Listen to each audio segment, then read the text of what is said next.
There are two schools of thought when a new camera is released. Either the company went too far with the new specs, pushing the price beyond reach, or they didn't go far enough.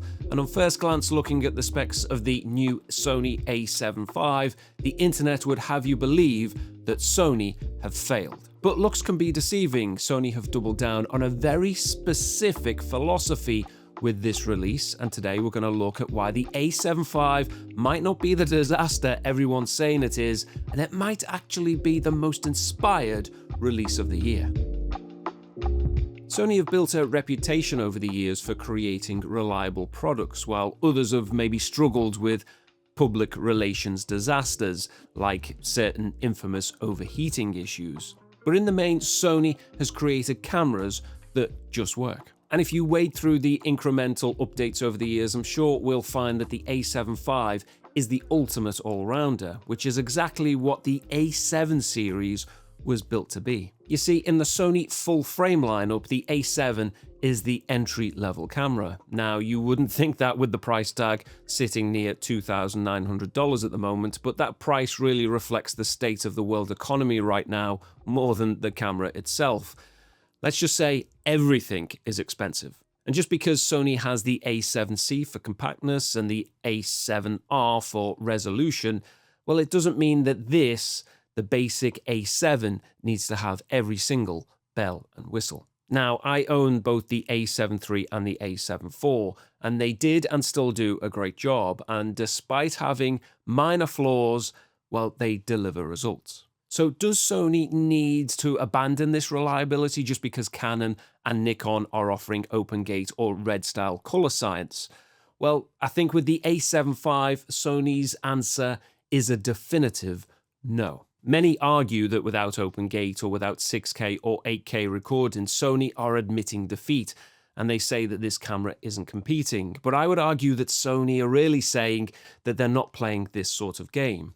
Well, what sort of game is that? Well, I would say the clickbait specs game with features that just make headlines. They use the term redefine basic in their marketing, so is that Sony saying the a7 IV is an entry-level camera? Well, most definitely. It's designed for the person who wants to pick up a camera and know with 100% certainty that they will get the shot. Now let's step out of the tech bubble for just a second, and if we ignore the lack of open-gate or 8K, what are we actually getting? Well, we're getting an improved AI processing unit, very similar to that in the a7R5. Of course, Sony have improved on this technology once again with the Bionz XR2 chip. The improvements aren't just buzzwords. It means that the autofocus locks onto insects, cars, planes, and humans with a stickiness that the a7 IV just didn't have. We're getting a new sensor readout speed that dramatically reduces rolling shutter, meaning that your pans look more professional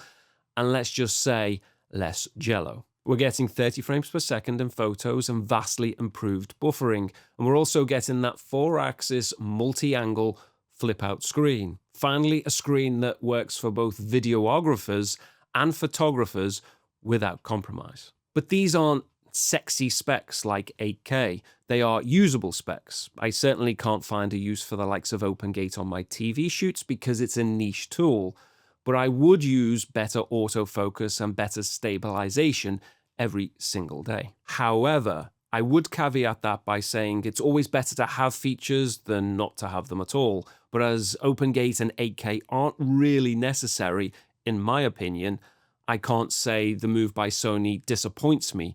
It just seems, well, rather practical. So let's just take a second to talk about the hidden cost of more.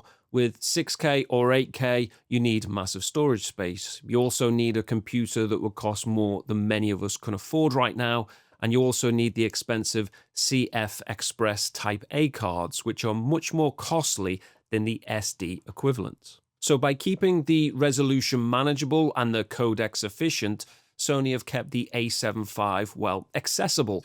Not everyone has the budget to upgrade their entire editing workflow just to buy a new camera. Certainly not one that's actually supposed to be entry level. And as a professional in the TV industry, does this device give me anything that I don't already have? Well, for my specific needs, I would say no. I have the A7S III, and that's got me covered for low light and video features. and I also have the A7 IV, and that does me for photos. But the A7 V isn't really, well, it's not really trying to reinvent the wheel. It's trying to, well, redefine it. And if we look at the past, the A7 III was a gradual update. The A7 IV was another gradual update. So the A7 V follows suit. It's a solid, reliable brick in the wall in the Sony ecosystem. And that brings me on to the final point, which is the ecosystem.